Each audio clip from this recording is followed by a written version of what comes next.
Zabilians clear to te chibai levek ule Sinlung Hills Council in thana vote tla nimina chierzo ta ka new vervek biala vote tla chier chungchanga thilfel hela omnia lana wangin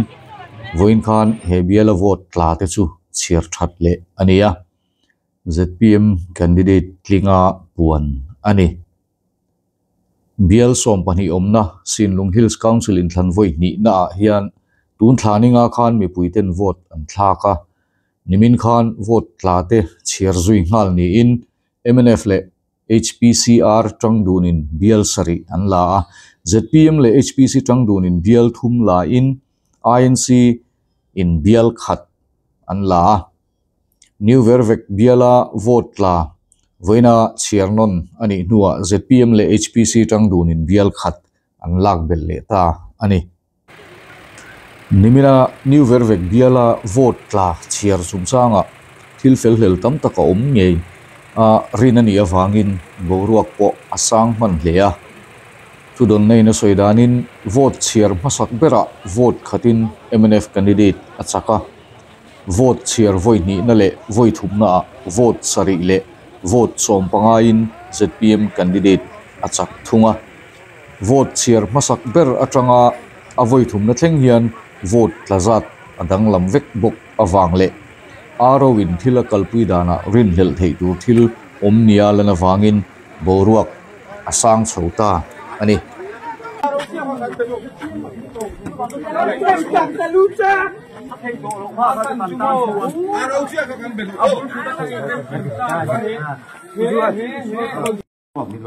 bulatang soi thale lok ti ka jani sompo paka tahian kasoi ring thei loko sang dam atira kan arwin vote lak dan reporting hina pe dam de ya vote za somriat ania chuan lungsuma vote jani le somko pathum ania somko palitin kasiak asan chu i somko pani katina asan chu tlayanin i postal ballot vote niom chuan new verveka vote zali somko palin ya postal ballot pakhatoma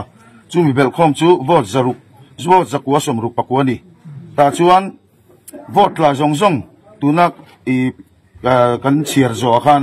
zakwa somnga panga ni tani vote la zongjong kha i kan mu kha candidate nei sema kha katang chuan reject antia i khami a ballot paper reject kha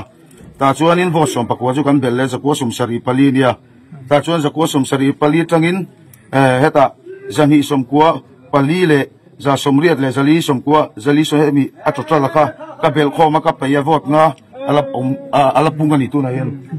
chu hemi rejected vote 90 ke khamo an bel sual ni chung khang te po tirin kan se turania chuan atira hei mai ni lo soi tura tamlu tu atira hei vote clock dan apo atirin vote zathung somkwa panni le somkwa pakhat an muwa MNF in somkwa panni in achaka an complain na nuwa vote som le pakhatin apung le a vote som la no pakhat alo dang lamani pon vote hi khachu ka thiame vote som tel tel dang lam khachu ti ngai nom lo chuan tu na a final hianin vote som pangai na thau le dor to nai ni chunga phani om tro ome reject le invalid vote om dan ko soi fe kha ai kan lo soi ve jok kha ho sa e adik katia invalid te reject te po khom turani amaro chu a paper asona jere reject ka som pakola ni vereng mai thai ajia ka chu som pali ni tat to chu po chu a ta paper anon thira khan alo bel jela khan som pakwa tin alo record ve khat to ni chu tu na inan zong charang zon chona chunin som pali lo ni renga lom ting hania so ta paper aso chu som pakwa lo la ni reng ve mai thai chu democracy ram dana chunin i kan du jok te ti klin tumna e right kan mangang do nia ro rena di kan ni thei lo tiang hi chu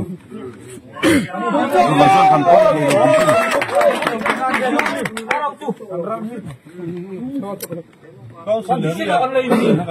เป็นพัลสักเราตบround two ปวนพัลเราตบอารวิน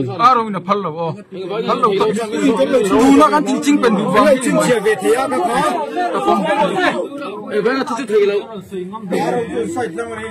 ชั่วโมงมาแล้วครับ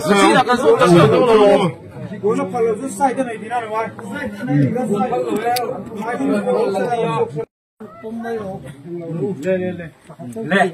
안 써요. 이 아우박 박돌카 니다 봐. 니에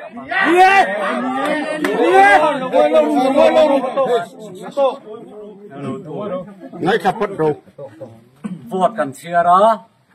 잔다리아 텔란 온생아 헬라이뉴 베르베가 창이다 둥베르호 울룩 데빈 간나우 텔란 치아라 주안 반델 폰티아 앵김 바롯 페퍼 아카우노 피아로 아디 그페카디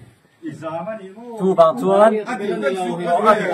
인도전에 부자레이지 하이 고바르도니 아카이 부자 카틴다 시아마이 포이 툼간 치아르데 포티 ngay khắp bắt đầu 거의 카치아 또 카포이 툼간 치아라 거의 카치아나 이 안한 달리 칸 vote 카딘 디펜스 소머니 다투아닌 vote 칸 에밀레프 카 아까 마로주 vote indifference in 헤이루 도키주 안 딜 주안 치아 테리 치아 어 카타 칸사 롱롱 조나 카소 돈 어머죠 조나 인조 두니 전나 키나 인조 돈요 안 딜라 키완 안렘 렘양인 리카베리타 어 칼라이 칸사 조나 파카티오 칸 포츠 록세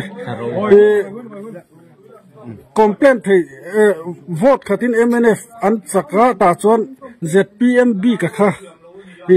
indu chon in complaint thei iti bi na chan kha nge o ti kha ni pon lo ba tu ko vote chera re so kan ti bek thi ni tu pon complaint in thelu thei iti lo tero a thelu thei ni mo chu ania ZPMB kha iti bi na chan kha interview kan ni son ohตัวกันสวยเลยงาตัวกันหรือกามตาMLF ละมินอารอนดูเวเลยเส้นนี้อารอนที่อันตัวเงี้ยกันเชียร์นนเลยนี่ทุนอะไรอันตัวตะกัทุนะเชียร์นนเลยทั่วไปทุ่มเชียร์นทุนริซัลที่นี่อะไรที่จอนเนี่ยงอเรากระโจนนั่นละเจ้าเรากระโจนนั่นละเจ้าเราการรีเซ็ตเข้าและที่ดังห้องค่ะการที่กับซิสเต็มอันเราว่าค่ะเอ็นนนั่นนี่ตะเรงตาตัวบางส่วนZPM NT ด้านกุจุงเปโลเนี่ยมันจะโผล่ข้ากันหันเอ็นนนชวนไม่มี NT แค่เราตาอาเราค่ะอันเรา reject เว้นสื่อที่อันสื่อนาจะกินมาเสียข้างหูส่งข้ากัน reject ตา ZPM โผล่ข้าตุนอันมุ่งแบบกัน reject เจ้าวันนี้ MLF โผล่ข้าประคัดนู่นแล้วมันต้องชูข้า reject เท่านี้ฉันจุดมันละมาชุดดูบางเลยvote share hi roundนั่นดีอินดูชวนเอ็นนนนัดเชียร์นนเป็ดที่ข้าจูไอ้ police มันจะชูกันเชียร์นนเป็ดที่vote share hi MP กันอินข้างผมบัดที่ชวนชีเลย MP กันอินข้างMLA กันอินข้างบกทีนั่นนี่จุดเตียงบกอินเฮลัยVC เละซิลฮิลส์คาวซิลแข็งปนอย่างจุ MDC อินขันเตปอันนี้เวกround hi om thina first round result kan se thei lawa second round result kan se thei lawa puana om lawa bial thang chu kan lo hal jung je khami kha puani puan oi khami puan chu ngoro khami round 1 round 2 result je la kha puan chu I phal lo na chan kha ka zot je o phal lo om lo ole mal so go pi kha khong ai phal lo se le final la kan pon don liti final la kan puang don atia sumi ti na chan chu khong ai min sin la final la kan puang kha MLF khong wa ni na lead reng ta ni ma se duwa khan chernon kha an on tia kan chernon le chu mi thu MLF le mi thu chernon ron tia voi thum kan cher ta ni chu voi thum chera chu akal ti ga chen pon hudan en bi ka kan ba en velo ke ni chuanมาอันที่จะหลังเขาขาดช่วงเป็นอัดเชียงเอเซนติคาซอนรู้อันนี้เลยโหวตทุ่มโหวตกันเชียร์โจคันไฟนั่นละคันที่ไงโหวตงาข้าละชวนเทโหวตงาชวนที่ใครล่ะอัดเชียร์ราคาเอโล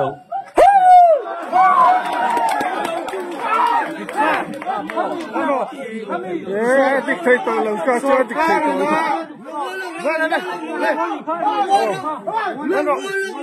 ไม่รู้ดังสอดโดน sorkar na ring zo tak chuwa arwa chuwa engwange englo di om the balot te pa sing du chuan man le man lo so om vek du chuan sing vek nang ma mai ni lo na vote share tu te theng kar effect the siam kan hemi ketero ke a fellow body do chu iron aro vertia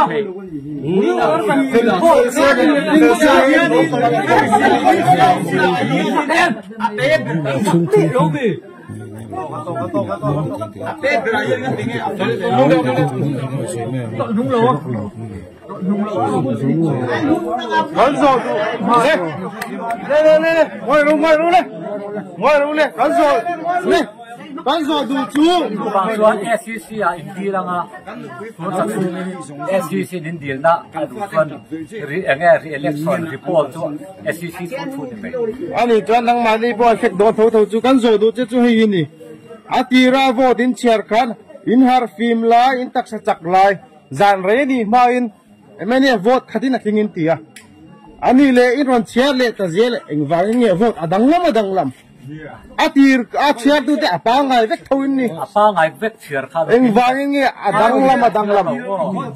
haru bin vote tan chair lo party enga tinga in tak sa chak lai le in mutwa ba te in cho ei por peng pong lai in vote chair kha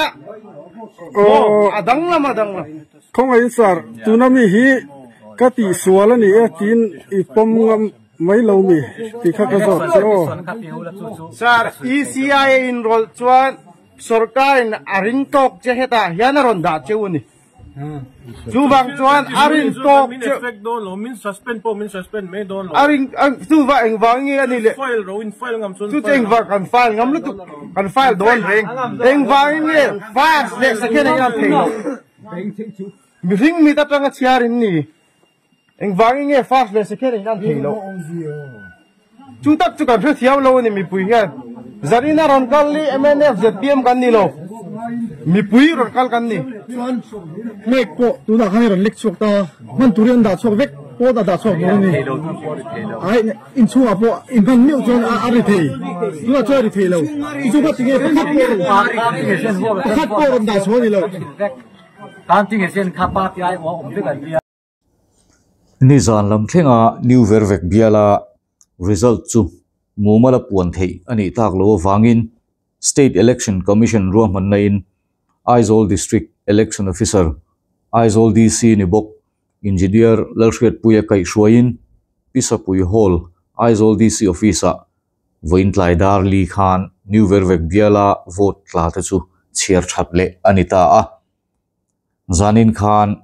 an chiar zo theita ani zanina vote chiar thatle ani nuwa new vervek biala vote tla zong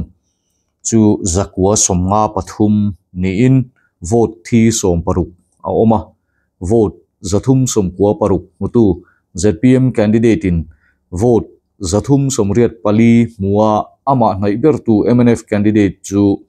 vote som pani in ania heti hian Sinlung Hills Council in thana chuan MNF le HPCR tangdunin bial sari an la ZPM le HPC tangdunin bial li la in INC in bial khat an lata ani new vervek biala candidate te vote mu dan chu hetiang hiani ZPM candidate in vote zathum somkwa paruk MNF candidate in vote zathum somriat pali INC candidate in vote somriat independent candidate in vote somkwa pathum muin nota a vote tla a omlo ani Sinlung Hills Council in thana thantlin tak te chu hengmi te hi an ni kholian biala lal rong bola INC phuai buang biala vanlal siam sanga ZPM suang puilon biala lal ven himamar ZPM vanbong biala riki lal rem sanga MNF ratu biala lal ming thanga MNF new vervek biala lal hun chunga ZPM Sakordai South biala lal riat chunga mar independent heta independent candidate thi MNF in an thopui HPCR candidate ani Sakordai note biala melody lal chuang zeli independent candidate ani po hi MNF inan thopui HPCR candidate tho ani zo mun biala Benjamin lalron liana MNF tring mun biala arlal fakzuala MNF sai pum biala lalrong bola ZPM le sai phai biala zo khum thanga MNF te anni